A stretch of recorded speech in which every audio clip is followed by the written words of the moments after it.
everybody, Sick this year again to talk to you about what I bought and what I watched today. And today I got a ton of great stuff, so let's take a look at what I got. The first store I stopped at today on my way in from work was my local Pathmark grocery store. And as I said many times before, Pathmark is actually a really good store for Blu-rays and even harder to find DVDs. They actually tend to have a lot of more obscure titles for some really good prices, so I had to stop in there. Try to do that at least once or twice a month. Found two titles I wanted to pick up, and here they are. The first title I picked up was It Came From Beneath the Sea. Very happy to have this. I absolutely love Ray Harryhausen, love classic cheeseball sci-fi. Definitely wanted to pick this up, and I also watched this night, so we'll talk about it in a few minutes. And the second title I picked up was W.C. Fields Comedy Collection Volume 2. Very excited to have this one in the collection now. Unfortunately, I do not have Volume 1 yet, but I absolutely love W.C. Fields, so I had to pick this one up. Comes with some great and classic W.C. Fields titles, so very happy to have this in the collection.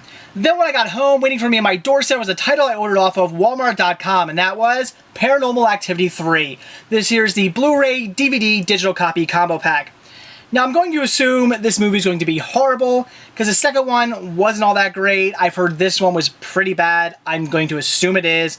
I actually did enjoy the first one. I thought the first one was pretty good. Nothing special, but enjoyable. So I had to pick it up, because I am a completist, but I'm not really expecting much for it. But I got it for $5. Great deal. Had to pick it up.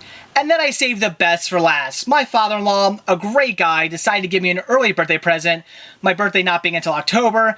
But I had mentioned that I wanted a PSP. He had one that he was getting rid of. He said, Dave, I'll just give you mine as an early present. So today I got my PSP. I can finally watch my UMD movies now. This is a 1000 model. I would eventually like to get a 2000 or 3000 model down the line because those can be hooked up to a TV. But for now, this is great to have. A free PSP. Very cool. Like I said, now I can finally watch all those UMDs I had. Very happy to have this. Very happy to add another media player to my collection. Very cool to finally get one. But that's not it. He also gave me a UMD to go along with my PSP, and that was Prince Raven 2 the year 2000. Now, I popped this in, just checked it out quickly to see what it was all about, and it actually looks to be pretty cool. It has a lot of great performances from Prince. I also saw people like Lenny Kravitz. There were other great performances as well, so it's not just Prince. It's actually a whole bunch of different artists performing just some of their classic music. So this looked very cool. I'm definitely looking forward to checking it out. I am a fan of Prince. Well, I'm a fan of his popular music from like the 80s into the early 90s. I enjoy that. I don't necessarily like his later stuff or even his non-hits. Lenny Kravitz, pretty much feel the same way about him. I like his hits and everything like that. The other artists I saw in here, I like their hits, and they pretty much just perform all their hits. So very cool to have this. Again, another free UMD. Very excited about that. Looking forward to sitting down and watching the entire thing. So that's it for what I bought today. So now it's what I watched. Like I said, today I checked out It Came From Beneath the Sea. Now this release here comes with both the original black and white version and the newly colorized version. I did watch the black and white version, though someday down the line I'll probably check out the color version. This movie is fantastic. A great 1955 sci-fi movie. If you just love those great cheeseball 50s sci-fi movies, this is one to see. It is fantastic. But best of all, it's Ray Harryhausen. Just great Ray Harryhausen stop motion. I love it. I love seeing the giant octopus just ripping things apart. All the great stop motion. If you love Ray Harryhausen, this is a must. It's fantastic. I would say the only downfall of this movie is the fact that we don't see enough of the octopus. But at the same time, I kind of understand why. They're kind of building him up towards the end. Because I can see about the last 20 minutes, you see a ton of the octopus. And they're really building it up. I think they want to build up the hype. You know, show a little bit here and there. Show some things being destroyed. Show some things that have been destroyed. And then in the end, just here's the octopus just to scare the hell out of you. So I think that's what they were trying to do. But as a Ray Harryhausen fan, I was just anticipating. I really wanted to see a whole lot of just the fantastic stop motion of the octopus. So I would say, I can only kind of say sort of a downfall. It's a downfall in the fact that I would have liked to have seen more of the octopus. But for movie-wise, it makes sense. For building up the hype, for building up the suspense, it makes complete sense why they waited so long to show it to you. So I can understand why they did that.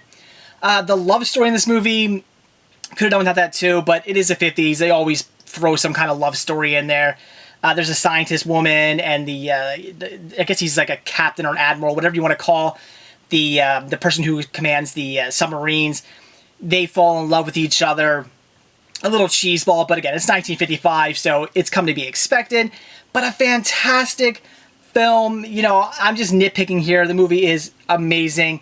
It's brilliant. It's great. I also love the fact that it's not a giant octopus who was made from radiation, because this movie does talk about H-bombs and how the H-bombs is a cause for the giant octopus attacking, but not because he was, you know, mutated or evolved from radiation or anything like that.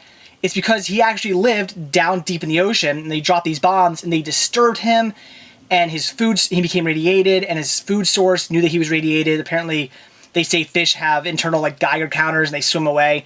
So now that he has radiation, he can't catch his food. This food's running away from him.